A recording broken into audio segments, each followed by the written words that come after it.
Alright guys, today we're going to talk about improvised weapons for self-defense. So improvised weapons are basically for people who can't carry an actual weapon for self-defense due to legal reasons, or for whatever reason you lost your main weapon. These are going to be weapons that you can carry on you or in your car, or weapons that you can possibly have access to at your workplace, depending on what kind of job you have.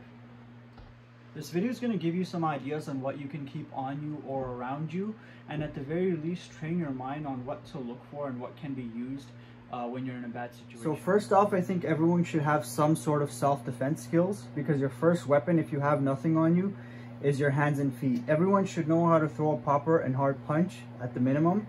You don't have to join a boxing gym if you don't want to, but maybe buy a punching bag and some gloves, hang it up, and learn some basic boxing techniques and drills off of YouTube.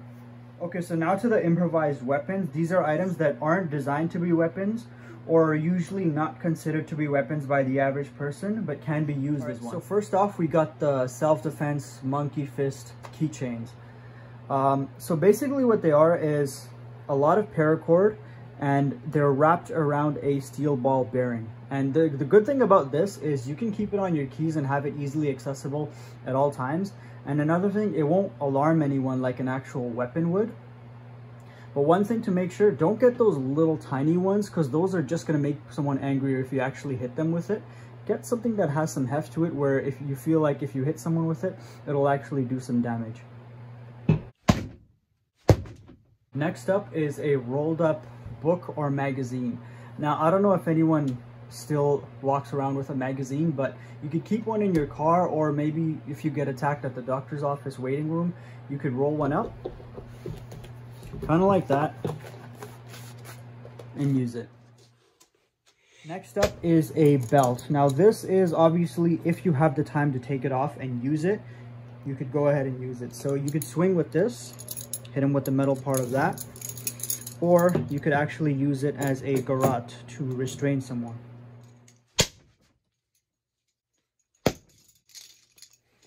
Two items that would be good, but I don't have them on me to demonstrate, is first off a carabiner, a big one. If you have one of those, you could put it around your fist and use it kind of like brass knuckles.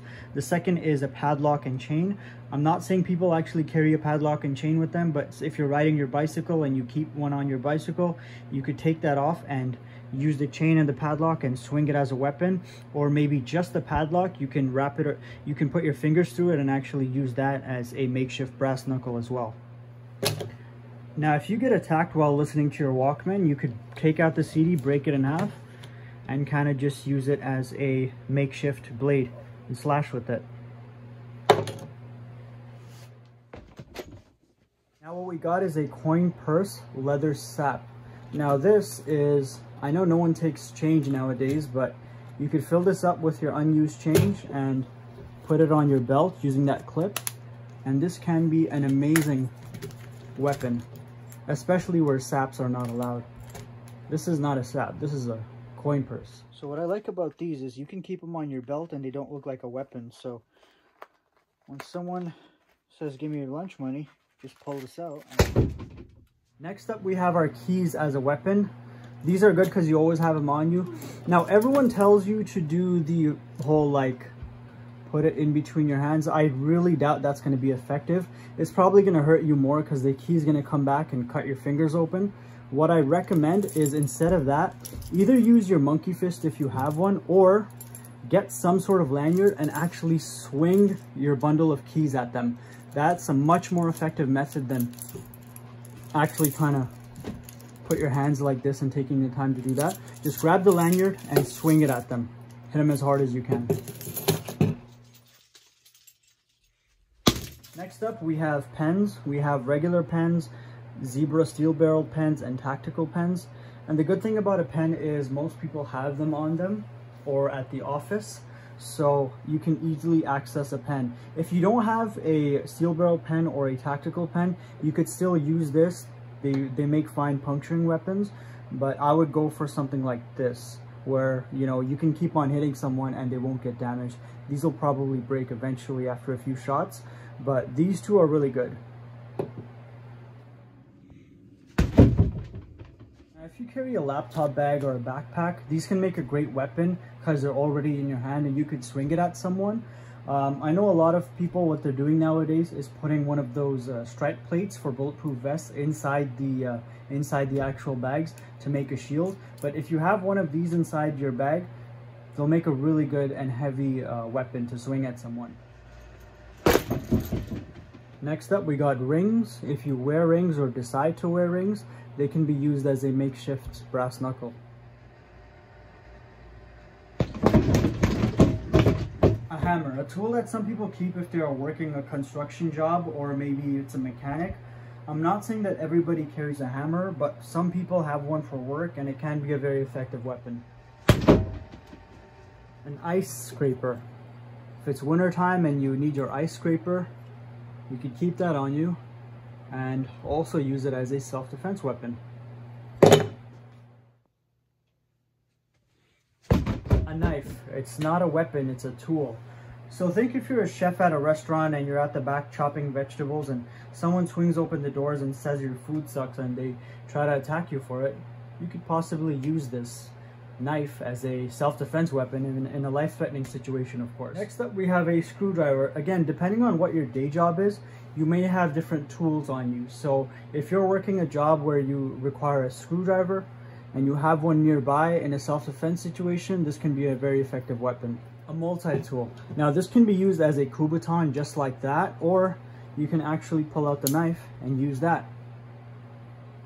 It's not the perfect self-defense knife, but in a situation where you have nothing else, this can make a very good self-defense weapon because it locks as well.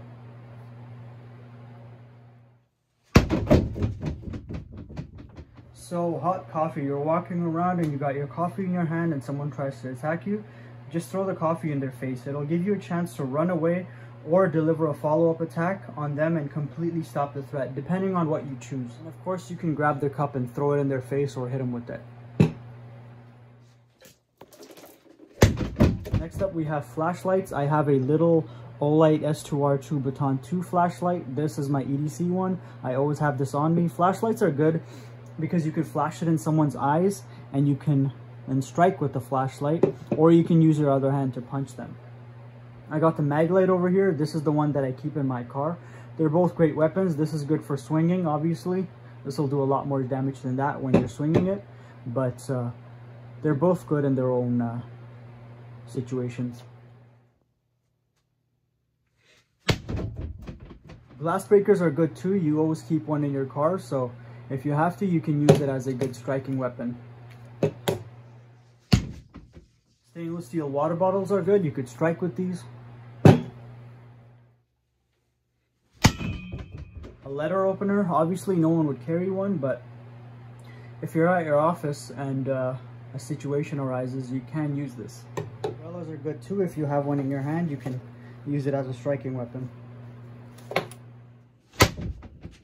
Hard knuckle gloves, an amazing self-defense tool. Not only does it protect your hand, but it does a lot of damage if you punch someone with it.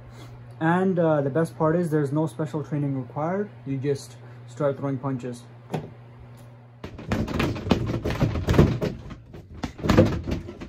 Paperweights also make great weapons. And if you have multiples, it's even better.